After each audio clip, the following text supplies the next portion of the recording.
I have been a woman living with HIV for now 14 and a half, almost 15 years. I'm a mother of two. I have a 12-year-old son and a 1-year-old daughter. I have breastfed one of my children, my youngest one, while living with HIV. It was a really big thing to make that choice and to take, my governance of my bodily autonomy back, and to feed my child for 7 months and that child to still be HIV negative is pretty huge. At the beginning of my diagnosis, it took me 10 years before I found a community of women who were living with HIV. So for a very long time, I felt like I was the only one, and I knew that that could not have been the case, but that's what it felt like.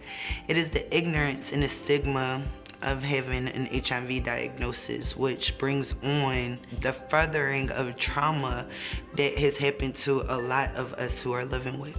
I like to think of my own self as a bridge to my community.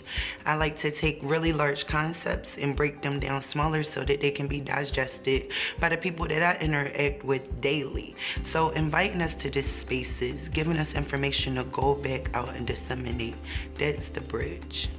As people not living with HIV, you have the power to, when you hear something that's being said wrong, you have the power to step in and correct. You showing people that, loving on someone that that is living with HIV.